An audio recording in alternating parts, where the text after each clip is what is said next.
Assalamualaikum warahmatullahi wabarakatuh, sahabat tani. Muncul pertanyaan kepada saya, sahabat tani, tentang pro kontra ya, dan juga lagi marak di Facebook juga ini, yang katanya lahan bekas sawah atau lahan yang bisa kita bilang banyak zat asamnya, kopi itu katanya nggak bagus tumbuhnya.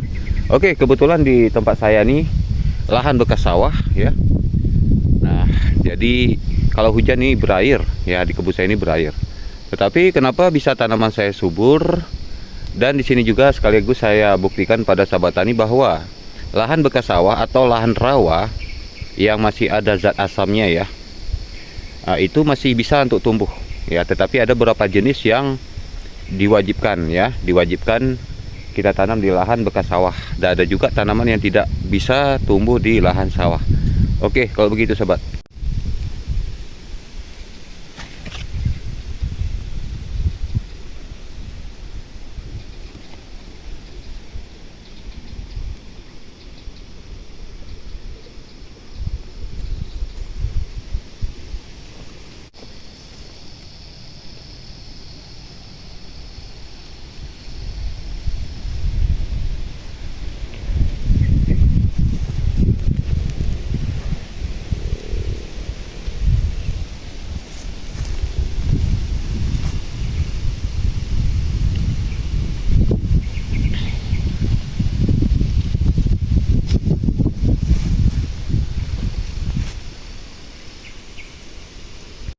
Oke, baik sahabat tani, sebelum saya berbagi lebih jauh tentang di lahan sawah ini ya, saya akan tunjukkan pada sahabat tani bahwa kalau lahan sawah itu tidak jauh dari yang namanya aliran air atau arus ya, seperti ini.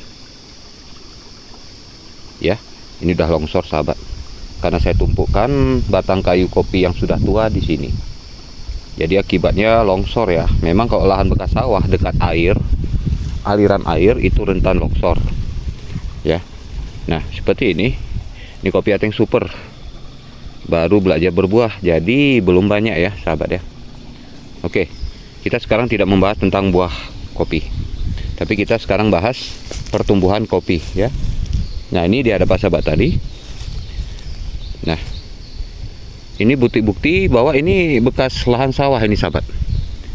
Jadi sudah dirobah karena kita menanami kopi. Karena saya hobi, kalau untuk tanaman padi saya kurang hobi. Jadi ketika saya beli lahan, memang sudah terbentuk seperti ini sahabat ya. Sudah tidak ada lagi sawahnya ya. Nah, tapi terbukti bagus kok tumbuhnya. Nih. Nah, ini untuk menjawab pro kontra yang lagi terjadi ya.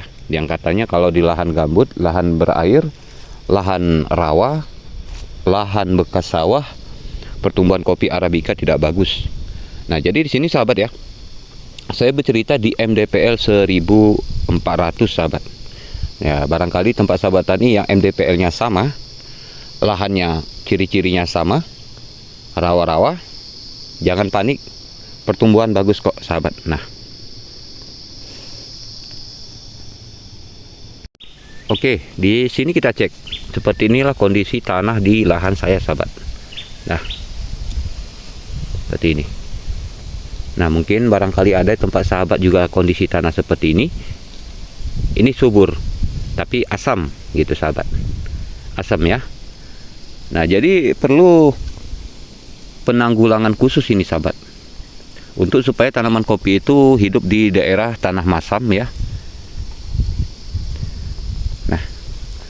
Jadi sahabat ya, memang butuh perlakuan khusus untuk tanaman kopi di lahan rawa-rawa. Yang sebenarnya lebih bagus sahabat harus cek dulu pH tanahnya ya. Jadi jangan beranggapan bahwa zat asam tinggi pada tanah itu bisa menggagalkan pertumbuhan, bahkan tanaman tidak bisa tumbuh. Itu hoax ya.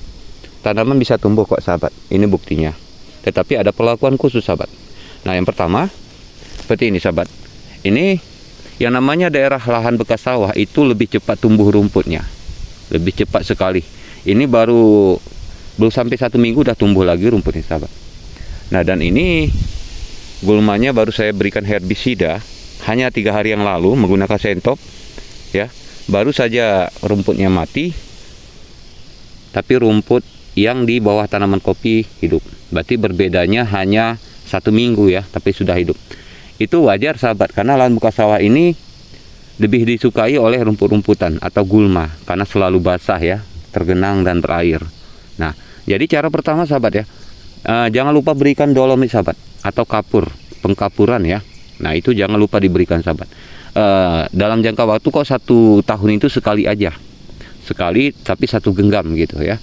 Di video saya sebelumnya yang lalu-lalu ada saya muat. Nah, silahkan dicek lagi ya. Mampak dolomit besar untuk menetralkan pH tanah ya sahabat ya. Nah, tapi namun ya dianjurkan lingkaran kopinya dibersihkan dulu sahabat. Dibersihkan dulu lingkaran kopinya, baru berikan dolomit. Bagaimana Pak kok sekaligus saya berikan pupuk kimia? Boleh, nggak apa-apa ya. Tidak ada masalah sejauh ini saya tengok. Saya sudah juga sering mix ya dolomit dengan pupuk kimia. Tapi dampaknya bagus kok sahabat ya. Nah, itu cara pertama sahabat. Penting sekali berikan pengkapuran. Kalau di lahannya lahan bekas sawah atau lahan rawa. Ya, ini kita cerita kopi Arabica, tapi kita tidak bercerita tentang kopi-kopi jenis lain ya. Nah, seperti Robusta, Liberica. Oke. Cara kedua seperti ini sahabat. Nih. Ya. Ini kan seperti miring ya sahabat ya, melengkung seperti belanga ya sahabat. Ya, seperti belanga. Memang di video ini seperti rata kelihatannya, tapi ini seperti belanga sahabat. Belanga masak tahu ya? Belanga masak. Nah, seperti itu dibuat sahabat. Di saat pencangkul pembersihan gulma dibuat seperti itu.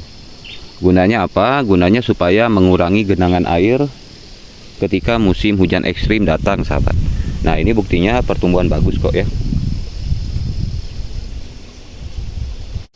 Dan cara selanjutnya sahabat, cara selanjutnya berilah pupuk di bawah batang sahabat, jangan di ujung ya. Ini beda perlakuan, kok di lahan bekas sawah beda perlakuan dengan di lahan yang subur ya. Jadi di bawah batang sahabat. Nah, kenapa begitu Pak? Kenapa harus di bawah batang? Apakah nggak terbakar? Tidak.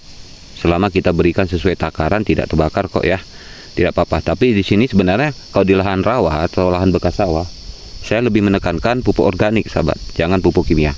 Tapi kalau memang kesulitan, boleh pakai pupuk kimia ya. Itu gunakan saja ZA sahabat, jangan urea ya, tapi ZA. Nah, walaupun ZA itu kan pupuk yang ada kandungan nitrogennya juga, dan ada juga kandungan belerangnya. Nah, jadi cocok ya kita berikan ZA. Kalau urea bagaimana Pak? Kalau urea sejauh ini saya berikan lambat ya pertumbuhannya, mungkin karena kandungannya tunggal ya, cuma nitrogen saja gitu. Tapi kalau ZA ada 2, nitrogen dan belerangnya ada, jadi bantu-membantu ya, tolong menolong, makanya tanaman bisa sesubur ini sahabat. Nah, jadi di lahan rawa atau tanah masam masih bisa kok ya, yang penting tahu cara tekniknya. Dan oke sahabat ya, sebelum melakukan pemberian dolomit atau pupuk ya, baik kimia ataupun organik, jangan lupa digemburkan dulu sekitarnya sahabat, digemburkan. Karena lahan bekas sawah itu rentan lebih cepat padat daripada lahan subur. Nah, jadi lahan yang bekas sawah ini kebanyakan pasirnya gitu ya, daripada humusnya gitu ya. Makanya tanahnya teksturnya ada kecoklatan dan ada putih seperti pasir laut, seperti itu sahabat. Nah, dan juga ada akar-akaran kayu ya, namanya lahan gambut itu biasa banyak akar-akar bekas akar kayu ya, lempengan-lempengan kayu atau ranting-ranting begitu. Jadi jangan lupa digemburkan ya, jangan lupa digemburkan sebelum pemberian pupuk tadi ya sahabat ya. Nah, jadi ada juga pertanyaan kemarin itu pada saya ya, Pak, di lahan saya Pak, kalau kemarau aja sedikit Pak, itu langsung pertumbuhannya terganggu, ada yang keriting, ada yang rusak ya, ada yang tidak normal. Nah, itu bisa dengan cara digemburkan tanah sahabat dengan cangkul. Itu bisa jadi karena memang tanahnya padat. Kalau lahan bekas sawah atau lahan rawa, itu dia cepat padat, jadi perkembangan akarnya terganggu sehingga pertumbuhannya melambat. Nah, tapi kalau kenapa Pak kemarau dikit kok malah keriting? Nah, itu tadi, di saat kemarau itu akar tanaman itu mencoba mencari makan, menjalar dan terus menjalar. Jadi karena tidak pernah digemburkan sekelilingnya, maka terjadi kepadatan. Jadi tanaman kopi kita berhenti sampai di situ mencari air, makanya pertumbuhannya terganggu, bahkan keriting ya. Keriting itu ada 2 kalau di kopi sahabat, bisa keriting karena kutu kebul dan bisa keriting karena pertumbuhan akarnya lambat ya. Jadi untuk lahan sawah penanggulangannya seperti itu. Nah, jadi saya bukan asal ngomong, ini di kebun saya sendiri buktinya bisa. Nah, jadi dulu sebelum saya yang beli kebun ini sudah pernah ditanami oleh orang sebelumnya, pemilik sebelumnya sahabat. Tapi katanya gagal gitu. Kenapa? Karena lahan bekas sawah dan masam, sehingga orang tadi membiarkan ini hutan begitu sahabat. Biarkan hutan. Jadi begitu saya beli, saya kelola, saya tahu tekniknya. Alhamdulillah berhasil kok seperti sahabat tadi. Jadi pemiliknya kemarin datang, pemilik sebelumnya ya, sebelum saya beli, itu datang menengok kemari. Wah Pak Per, bagus sekali pertumbuhan kopinya. Kenapa di saat dulu waktu saya miliki kebun ini, saya nanam kok asik mati, sampai 7 kali saya tanam ulang mati katanya. Lalu saya menyerah, saya ganti tanaman cabai gitu ya. Nah, sebenarnya sahabat tani ya, tekniknya sahabat, tekniknya harus tahu. Nah, itu pentingnya ilmu pengetahuan sahabat. Jangan anggap remeh ilmu pertanian. Mau pertanian cabai, kopi, segala macam itu jangan dianggap remeh. Itu pentingnya kita harus tahu sahabat. Tadi ya di situ ya. Nah, oke, kita kemari. Saya nggak berselang jauh-jauh untuk meyakinkan sahabat. Nah, ini kan banyak nih bekas-bekas cangkulannya, bekas-bekas nyangkul nih. Nih, nampak ya piringannya. Tuh. Itu dia. Itu sana. Semua sahabat. Saya lakukan ini dalam setahun itu sampai 2 kali. Kalau tidak kita gemburkan di sekitarannya itu pasti gagal tumbuhnya sahabat, karena akarnya terganggu. Akarnya nggak mampu mencari makan. Tanah ini padat sahabat nih. Ini pasir, rata-rata pasir sahabat tuh. Jarang tanah hitamnya. Tuh malah ada kerikil-kerikil kecil. Tuh, tapi buktinya hidup kok ya. Tuh. Nah. Oke. Kita lihat perkembangan kopinya. Kalau tanaman kopi kita berhasil dan bagus, terlihat dari pucuk atas seperti ini, sehat tumbuhnya. Tuh, ya. Oke, tadi di sana sahabat. Ini kita pindah kemari, ya. Nih, terbukti bagus, pertumbuhannya luar biasa, sehat, ya. Oke, kita akan masuk sahabat pembuktian bahwa di lahan rawa, lahan bekas sawah atau lahan gambut itu buktinya kopi bisa berbuah bahkan tidak kalah dengan tanah subur. Ya, oke kita buktikan. Ini kan belum produktif ya, belum masuk masa produktifnya, masih vegetatif. Ini sudah masuk ke generatifnya. Nih dia. Nah, tadi itu di sana ya, tuh. Ini kemari. Nih. Ini buktinya bahwa bisa kok berbuah sahabat. Nih, yang penting tahu caranya. Ya, sahabat ikuti aja cara-cara yang sudah saya katakan tadi pada sahabat. Nah, jadi Pak, kalau di lahan gambut atau lahan bekas sawah nih Pak, pupuknya apakah sama dengan di lahan subur? Sama kok sahabat tadi. Perbedaannya cuma ya, saya rasa nggak ada perbedaan. Karena di lahan subur sekalipun, kalau udah sering diberikan pupuk kimia, tanahnya pasti asam. Kalau udah asam, pasti sekali-sekali bakal diberi dolomit. Cuma kalau di lahan subur, itu cukup 3 tahun sekali diberikan dolomit atau kapur ya. Tapi kalau di lahan rawa, itu setahun sekali sahabat. Itu dia perbedaannya. Supaya hasilnya bisa seperti ini ya.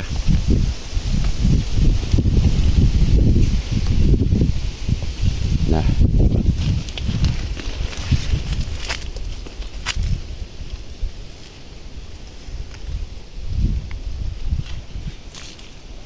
oke, jadi Pak, jenis varietas apa aja Pak yang cocok kalau di lahan rawa atau lahan bekas sawah atau di lahan gambut? Untuk Arabica yang cocok pertama tetap kopi Ateng Super, sudah jelas cocok ya, ini Ateng Super. Nah, tetapi ini bukan Ateng Super biasa ya, ini Ateng Super Brazil sahabat, Ateng Super Brazil. Tapi kalau Ateng Super biasa bisa juga ya, tidak ada masalah, yang penting kelas Ateng ya, Ateng Super sahabat. Oke, yang kita masuk yang kedua yang cocok, jenis lain apa lagi Pak?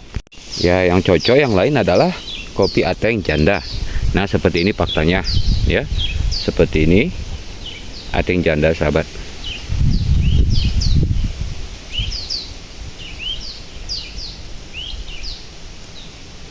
Nah, ini lagi.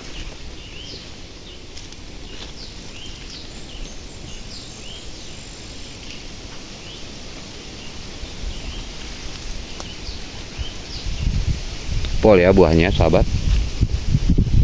Nah,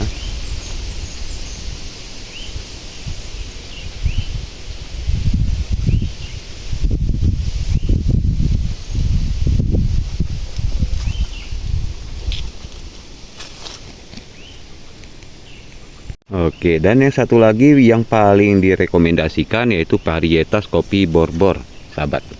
Nah, seperti ini, kopi Borbor.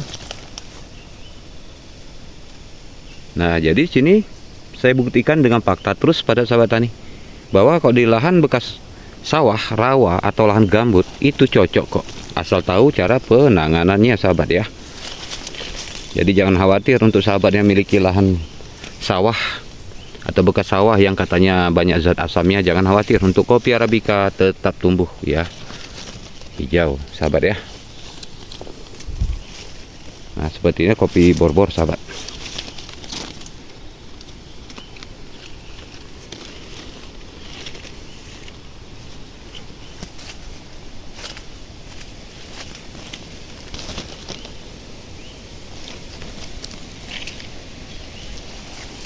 Kita muter ya.